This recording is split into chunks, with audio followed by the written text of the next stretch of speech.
Good evening, friends, subscribers of Mind Academy's weekly primetime episode of Mind Race, lighting up the world where ideas are discussed, debated, and deliberated.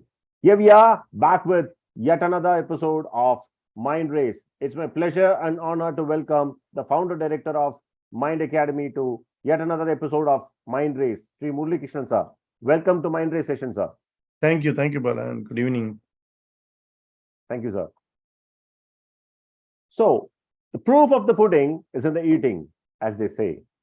But in this overall process, one thing is missed out invariably. At least that's how I look at things. The process, it's just the proof of the pudding is in the eating. Eating is just part of the process. What is generally overlooked is what goes through as the process. In this overall bifurcational view, you see there is an input, there is a processing which has to happen, and there is an output. So now what is that we are discussing and debating and deliberating here? It's about something very significant which happened over the last weekend. It is the declaration of results for board in India for the CBSE for grade 10 and grade 12 students. There is an staggering amount of people who have attempted that exam. It is 38 lakhs. Yes, viewers, you heard it right. It is 38 lakh students who have attempted. For some, it could be the entire population mass. But in India, that is the number of students who have applied for grade 10 and grade 12. And out of it, if you see the numbers which have come out is 93% who have cleared the grade 10 exams and 87% have cleared the 12th grade exams. But what was striking in that overall headline or detailing was there is a supplementary exam which is scheduled for July, which generally fades out in the whole fuss of the news. Facing fire, facing the results is indeed a massive task. And that's what we are going to discuss in today's episode of Mind Race, dear viewers. Now, let me begin by asking Murli sir, facing fire, it's easier said than done, sir.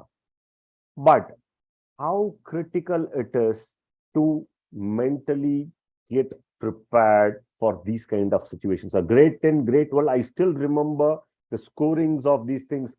There are multiple discussions, thought process, school of thought, whether it is going to be applicable to you. Looking at hindsight, there could not have been much differences. But when I go back to that particular situation, every single mark had a lot of taking on my confidence as an individual.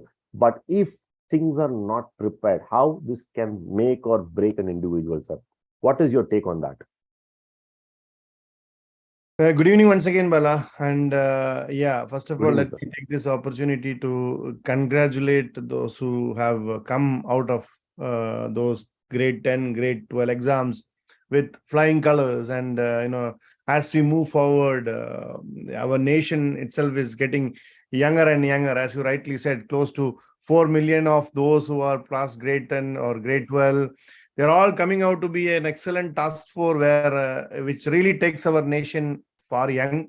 And these are the people who is going to be the workforce who are going to be productively contributing to the growth of our economy, growth of our nation. So in that way, indeed, great that we have so many of those youngsters coming into the mainstream.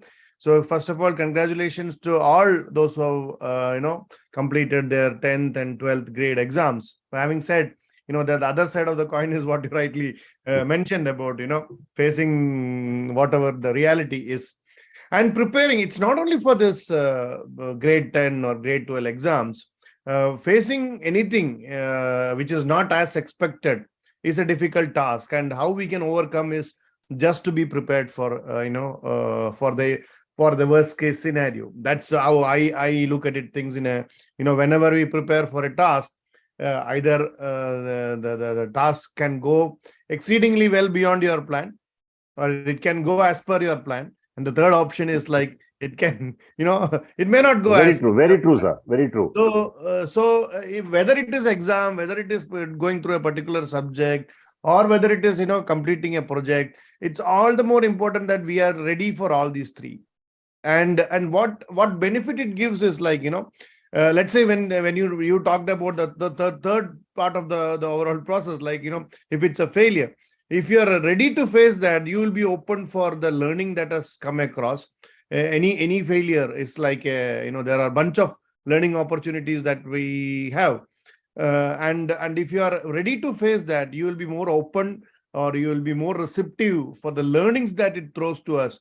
And for sure, not only for the next supply exam or whatever it is, not only for that exam, it turns out to be an excellent, opportunity for you to face failure and then, get up and move forward or march ahead in life. So facing failure is also a key. Those who have come out success, I always remember, the famous Dr. APJ Abdul Kalam, who says that, winning is something, or success is something important, but the learning comes from failures. And if you are ready to face that, then that is where the real learning comes from. So it's not just about, passing grade 10 or 12 with flying colors. It's not really going to make a big difference in your life as long as you're willing to be there and fight it out. Maybe, those who have scored less may start a bit late. But in general, what it throws to you is like, how you can fight it out and then move forward. So there is ample opportunity of learning, those who are not able to come across, but we must all learn from those things. And that is the, important thing. And nowadays, I think, when I was in school, it was like, in my part of the, I belong to Kerala state. There we had this, after 10th, we have to move to college. Those days, it was like 11th and 12th was not there. So it's a different institution altogether. They call it, pre-degree or college. Yeah. Understood, So what happens is like your 10th grade mark is very important, because to get into a right college, you need to get right marks in 10th grade. But nowadays it's all like higher secondary and all those things. So 11th and 12th is more or less in the same school or same institution. So it's just like another grade, nothing so big different as far as 10th is concerned. And 12th, yes, of course. And even 12th, many of them, they opt for higher education. Like some of them, they go for engineering, some of them, they go for medicine and those kind of things. But all said and done, what me many times overlook is like, the grades of 12th or 10 is not really taken for admission into next grade. It's a separate set of exams altogether. So yeah, we should not give too much of importance to these marks. Yes, it is important. It is important for your next step. Yeah, we must give it that its fair share of importance. But what I have felt is like, unnecessarily we are, projecting it as if that is the end of the world, and, trying to force or bring stress to the children. We should not do that, actually. Yeah, of course, the fair share of importance needs to be given. Well put off, sir. I guess that's a very valuable comment coming from you.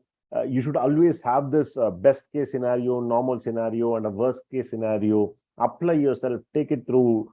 The most important thing which you shared, I think it needs a lot of re-emphasizing. It's not the end of the world. Yes, grade 10, as you rightly said, is a very important point.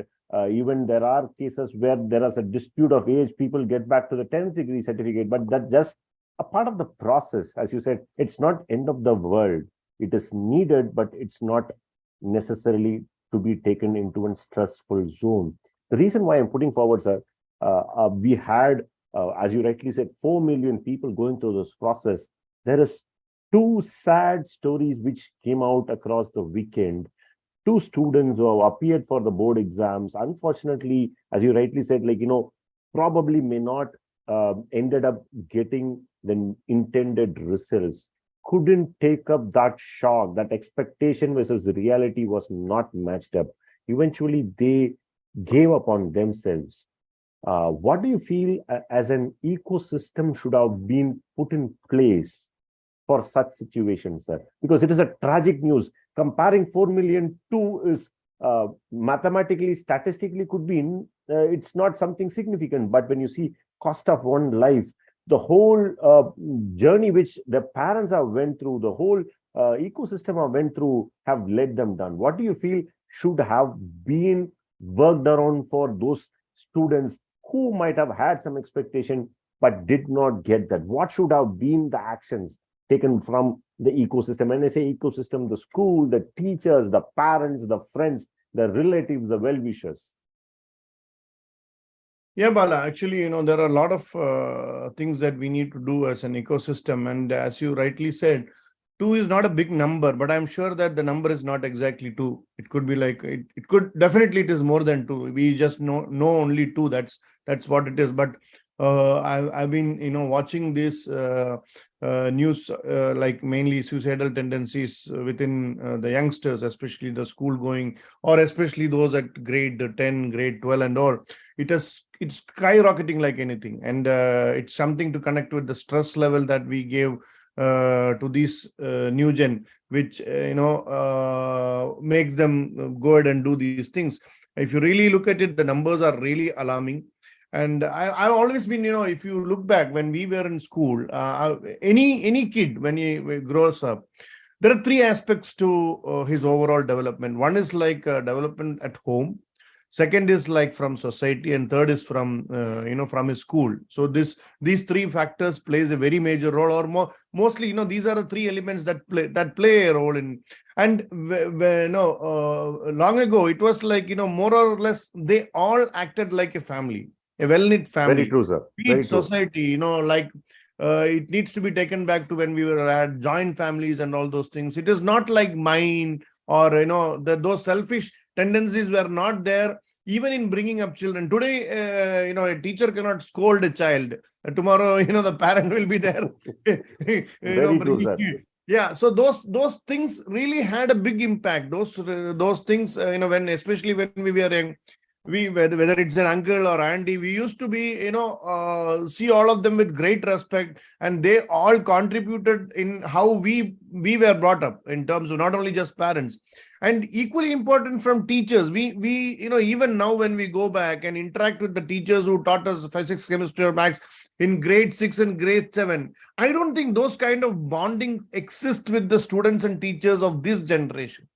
So all these things, I think we should go back to the old era where everybody contributes to the upbringing of a child. It is the duty of the society. It's the duty of the surroundings. It's the duty of the school. It's duty of the parents. Okay, all of them should play a role in bringing up this child. Then only a child will have that kind of ambience, that kind of positive ambience where I don't know whether we should call it as a positive or negative, but at the end it helps in bringing it. When you see it from a child's perspective, may not be very positive, but the end, as you said, it's a process, and the output that comes out of the process, surely it will not fail. And that is point number 1. Point number 2 is like we should teach children how to accept no's. When we say many times, see now, there are 2 aspects to this. One is like when we were young, or maybe even before, the purchasing power is not that high. So we couldn't get everything that we wanted, like be it a watch, or be it a cycle, or whatever we wanted that time. We never used to get that. But now the purchasing power has gone up. People don't have, I would say like value for money or whatever it is. So whatever they wanted, it's just a matter of a small cry or a small this thing, and it's available for them. But this is what happens is like, they know that anything that they need is available at their disposal. But that same cannot be true in terms of marks or in terms of something which is beyond your reach, which, that is where we know the value of real money. So there are things that money can't buy. Correct. So those situations, mainly, there are these children are not really equipped well how to face that no, how to face that delta between the expectation and the reality. And this is where, as a parent, as a teacher, as a society, that we all should play a role, that, we must make them do things. We must make them fail, intentionally fail them so that they face it and then come out of it. Unfortunately, now it's everything at their disposal. If they need, one gadget, they have 4 at their home. So this plentiness is also something which is actually making them feel like, not accepting to these no's or not accepting to the reality. And sometimes when it comes to grades or mark, they find it difficult to accept. And I don't think you can go and get a particular grade by by giving some money. So that is also taking a toll on this. Indeed, that is really striking and an eye opener for most of your viewers, probably. That one for me, sure.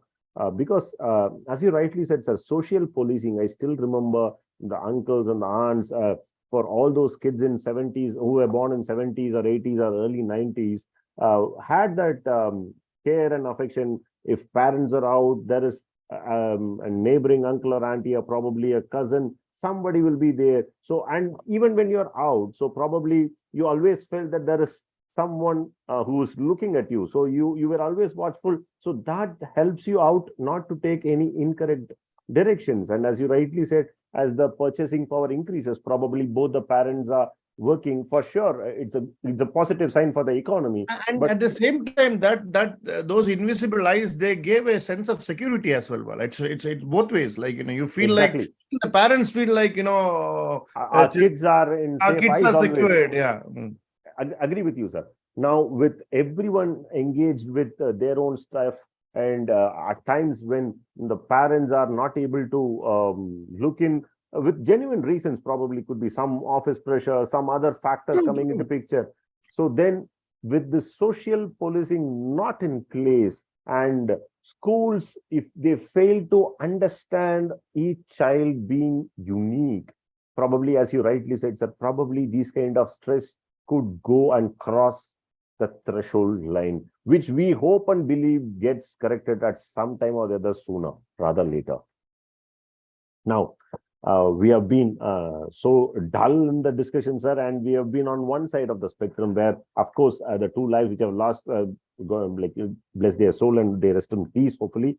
Now, the point is coming onto the other spectrum, the best case scenario. There are people who have went above their expectations, probably it would have been because of the results of the hard work they would have given in, and taking success is also not so easy.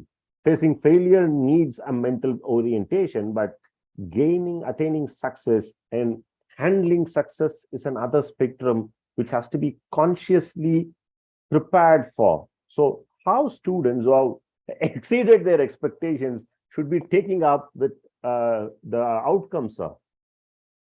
Yeah, Bala, this actually is connected with the earlier one.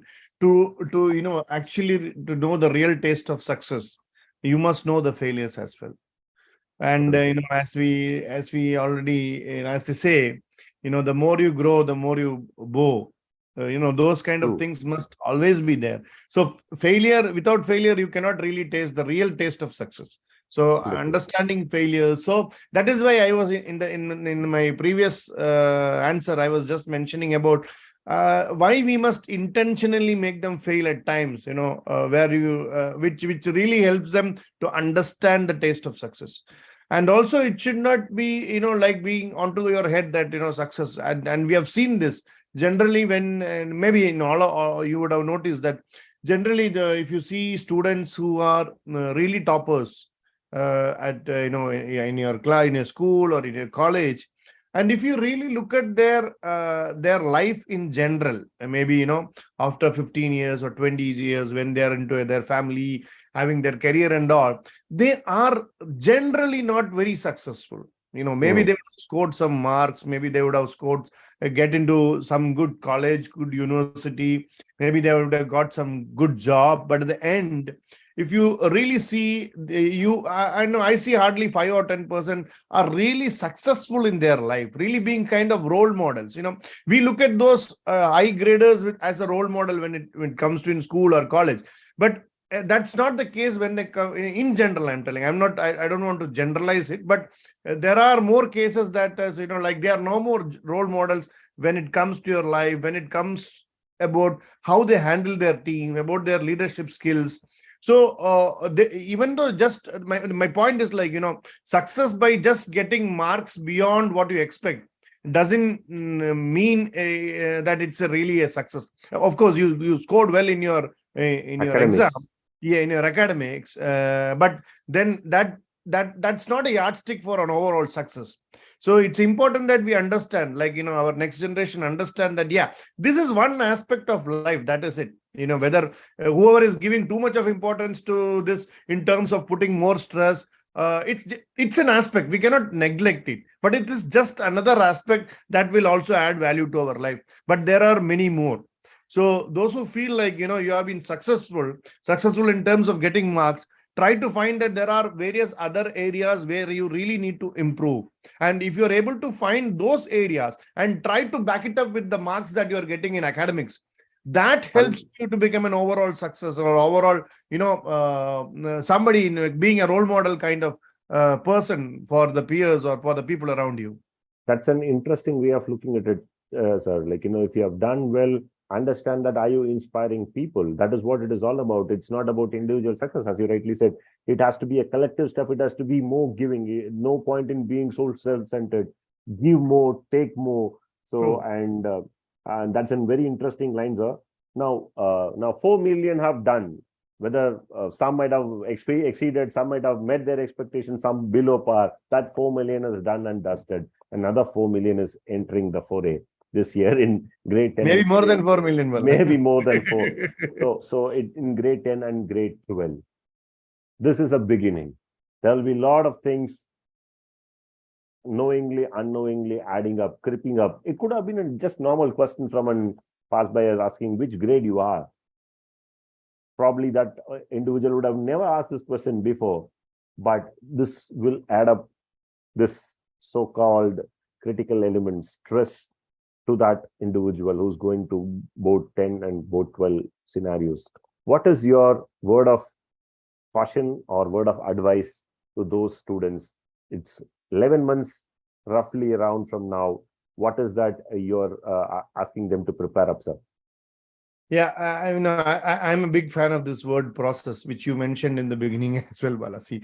But my point is, whether you're having a task, whether you're doing a project, whether you're doing, preparing for your exams, whether you're preparing for a contest, be fully involved in the process, and the result is just a byproduct.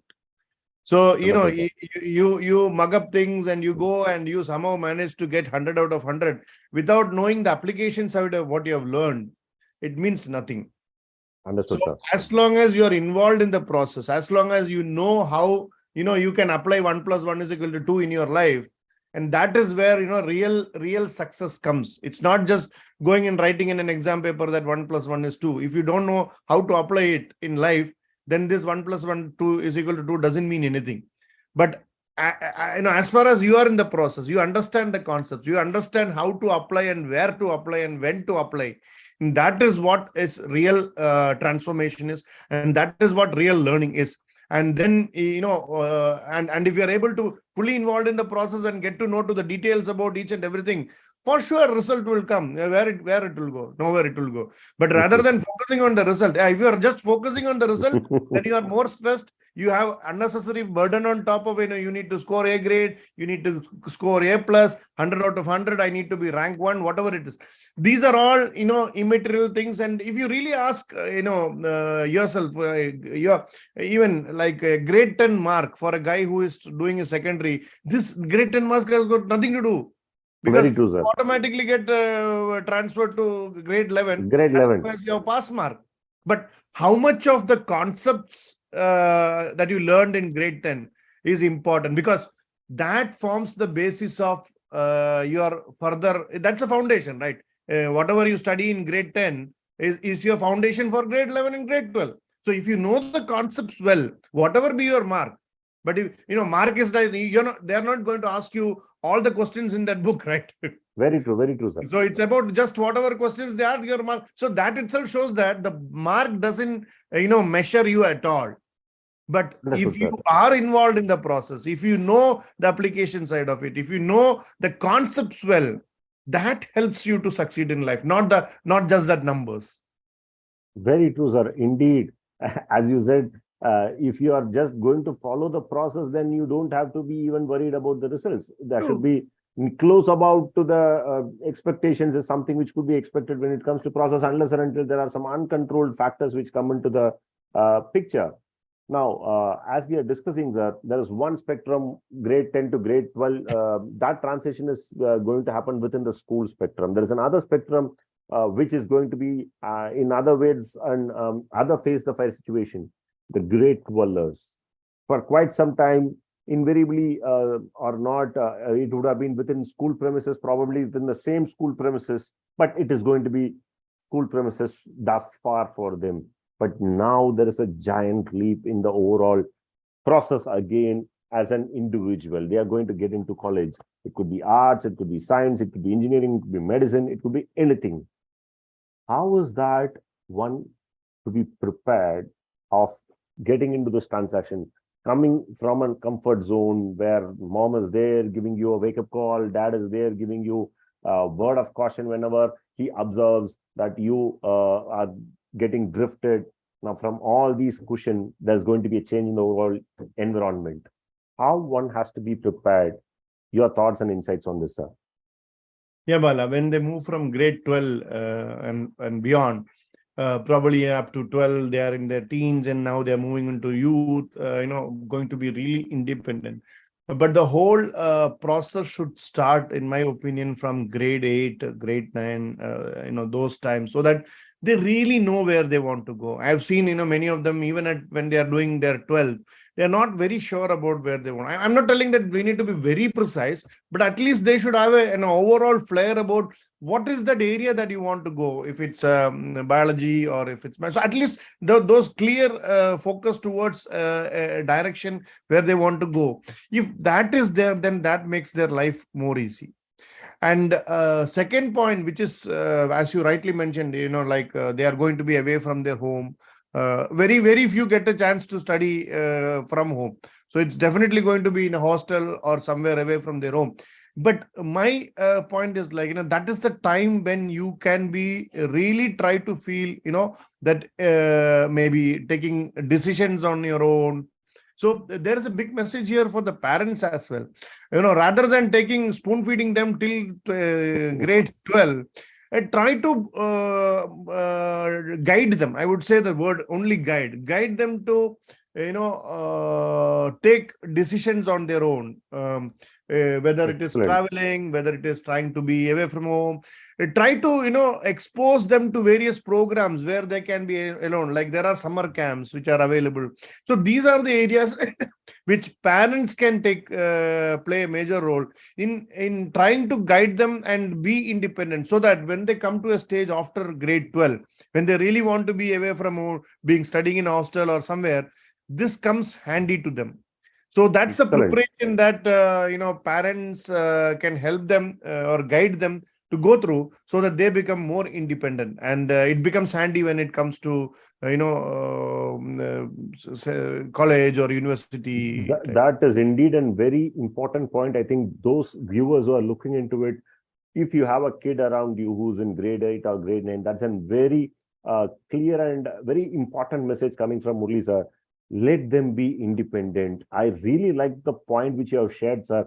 It's just guide them through and let them take the decisions. Some decisions could come right, some decision could go wrong. But if you guide them, tell them the process of taking the decision and letting them take it and back them up if the decisions go wrong. Yeah, but the key point is, when they are at grade 8, grade 9, and if they take decisions and if they go wrong, the consequence is less. Whereas if they take decisions and when it goes wrong after 12, the consequence may be more. Very true, very true. So that's a key here, so you can play around with that to make them exactly, sir. So get them into a process, and one such process, as we are currently working in Mind Explorer, where students are taking decisions.